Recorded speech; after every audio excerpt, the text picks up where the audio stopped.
எங்களுடைய சகோதர குரு அருட்தந்தை ஜீவந்த பீரிஸ் அவர்கள் அண்மையிலே தமிழினத்துக்கு இழைக்கப்பட்டது ஒரு இனப்படுகொலை என்பதை மிகவும் திட்டத்தெளிவாக அவர் தன்னுடைய ஒரு உரையிலே குறிப்பிட்டிருந்தார்.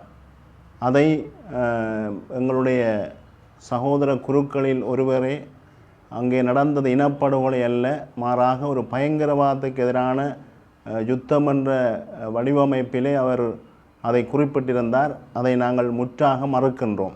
ஏனென்று சொன்னால், இந்த பாதிக்கப்பட்ட மக்களோடு காலங்காலமாக வாழ்ந்து கொண்டிருக்கின்ற குருக்களாகிய நாங்கள் எங்களுடைய அனுபவத்திலிருந்து நாங்கள் இந்த இடத்திலே ஒரு விடயத்தை தெளிவாக சொல்லுகின்றோம். எங்களுடைய இனத்துக்கு காலம் காலமாக ஆண்டாண்டாக இழைக்கப்பட்டு கொண்டிருப்பது ஒரு அப்பட்டமான இனப்படுகொலை. இதற்கு வரலாற்றிலே ஏராளமான சான்றுகள் இருக்கின்றன. இந்த இனப்படுகொலை என்பதை இன்று உலக நாடுகள் கூட ஏற்றுக்கொள்ளுகின்ற அளவுக்கு வந்திருக்கின்றன. அதற்கு பல சான்றுகள் இருக்கின்றது. குறிப்பாக இந்த எங்களுடைய இனமானது, தமிழ் இனமானது வடக்கு கிழக்கிலே கலாச்சார ரீதியாகவும் இன்னும் பல்வேறு வழிவகைகளிலே ஒரு மிகப்பெரிய இனப்படுகொலையை நாங்கள் நாளாந்தம் சந்தித்து கொண்டிருக்கின்றோம். அதனுடைய உச்சம்தான் முள்ளிவாய்க்காலிலே நடந்தேறியது.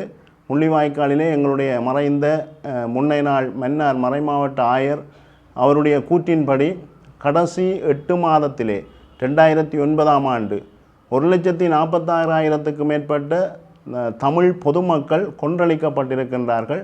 அதற்குரிய சான்றுகள் எல்லாம் அவர் ஐநா சபையிலே அவர் பாரப்படுத்தி இருக்கின்றார். எனவே எங்களுடைய சகோதர குரு ஜீவந்த் அவர்கள் தன்னேர்ச்சியாக இந்த தமிழின படுகொலை என்பதை அவர் வெளிப்படுத்தவில்லை. மாறாக அவர் யுத்தம் முடிவடைந்ததன் பிற்பாடு எங்களுடைய பிரதேசங்களுக்கு வந்து மக்களை சந்தித்து எங்களோடு உரையாடி மக்களோடு உரையாடி அவர் தன்னுடைய அனுபவத்தையும் தான் பார்த்ததையும் கேட்டதையும் மக்கள் உண்மை செய்தியை அவர் உலகறிய சொல்லியிருக்கின்றார் என்பதுதான் யதார்த்தமான உண்மை.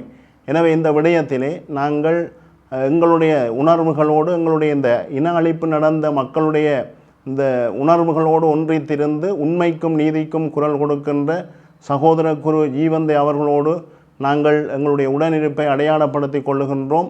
அவர் குறிப்பாக சிங்கள மக்கள் செறிவாக வாழுகின்ற பகுதியிலே உண்மைக்கு சாட்சியம் பகிர்ந்திருக்கின்றார்.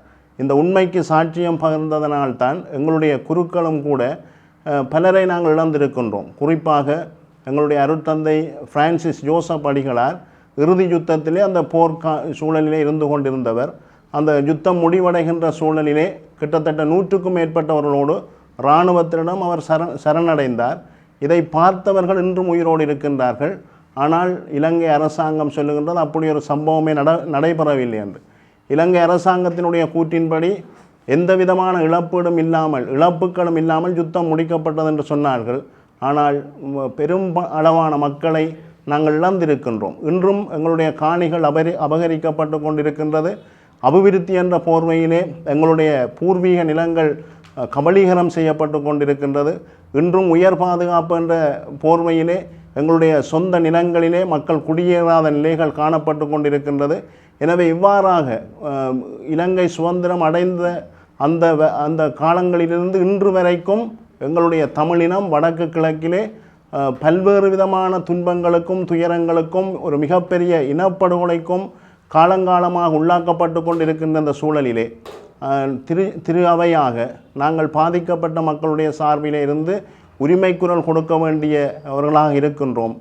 இருந்தாலும் துரதிர்ஷ்டவசமாக பெரும்பான்மையினை சேர்ந்த கத்தோலிக்க தலைவர்கள் இந்த துன்பங்களை இந்த துயரங்களை அனுபவிக்கின்ற மக்களை கண்டுகொள்ளவில்லை என்பது எங்களுக்கு மனவருத்தத்தை தருகின்றது.